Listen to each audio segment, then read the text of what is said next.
Shri PG Anilkumar, നേരത്തെ താങ്കൾ രഞ്ജിതയുടെ ചുറ്റുപാടുകളെക്കുറിച്ചും മറ്റുമൊക്കെ വിവരിക്കുകയുണ്ടായി. രണ്ട് കുഞ്ഞുമക്കളാണ്, 7ാം ക്ലാസ്സിലും 10ാം ക്ലാസ്സിലും പഠിക്കുന്ന 2 കുട്ടികളാണ് ഉള്ളത്. പിന്നെ അമ്മയും, അച്ഛൻ നേരത്തെ മരിച്ചു. ഈ കുടുംബത്തെ സംബന്ധിച്ച് ഔദ്യോഗികമായ വിവരം ലഭ്യമായി കഴിഞ്ഞോ?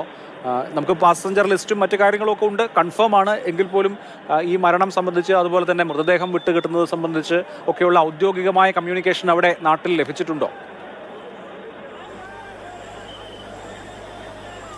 ഇവിടുന്ന് വില്ലേജ് ഓഫീസിൽ നിന്ന് വില്ലേജ് ഓഫീസർ അടക്കവും അതുപോലെ തഹസീൽ RDOയുടെ ഓഫീസിൽ നിന്നുമൊക്കെ ഉദ്യോഗസ്ഥർ വന്നിട്ടുണ്ടായിരുന്നു.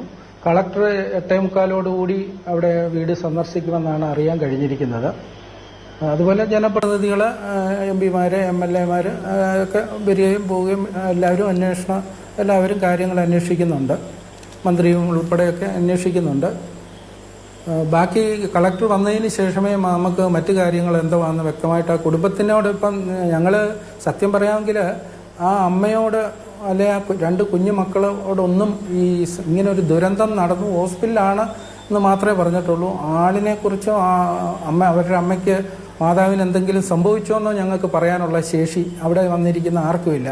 ഈ പറയുന്ന സംഭവം അറിഞ്ഞ 2:30-ക്ക് ശേഷം ഞാൻ ഈ 7 മണി വരെ അവിടെ ഉണ്ട്. ഇതുവരെയും ഞങ്ങളാരും പറഞ്ഞിട്ടില്ല. കാര്യം പറയാൻ പറ്റാത്ത ഒരവസ്ഥയാണ്. 10ലും 7ലും സ്കൂളിൽ നിന്ന് വരുമ്പോഴാണ് ഈ വാർത്ത കേട്ട് ഈ ആൾക്കാരെ കണ്ട് മാധ്യമങ്ങളെയൊക്കെ കണ്ട് കുട്ടികൾ പൊട്ടിക്കരയുന്നത്. എന്നാലും എൻ്റെ അമ്മയ്ക്ക് എന്ത് പറ്റിയെന്നുള്ള ആ കുട്ടികളുടെ ചോദ്യത്തിന് ഞങ്ങൾക്കൊന്നും മറുപടി പറയാനില്ല. ഹോസ്പിറ്റലാണ്, അവിടെ നിന്ന് വിവരം അറിയിക്കും എന്ന് മാത്രമേ പറഞ്ഞിട്ടുള്ളൂ.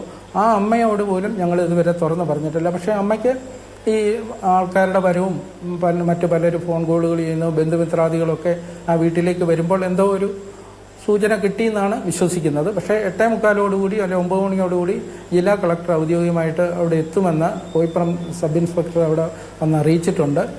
അത് കഴിഞ്ഞതിന് ശേഷം നമുക്ക് പൂർണ്ണമായ ഒരു വിവരം, ഇത് നമ്മുടെ നിൽക്കുന്ന കാര്യമല്ലല്ലോ, അത് ഇനിയും സർക്കാരിൻ്റെയും അതുപോലെയുള്ള ബന്ധപ്പെട്ട ഉത്തരവാദിത്തപ്പെട്ട ആൾക്കാരുടെയും ചുമതലയിലായിരിക്കുമല്ലോ ബാക്കി കാര്യങ്ങൾ നടക്കുന്നതെന്നാണ് വിശ്വസിക്കുന്നത്.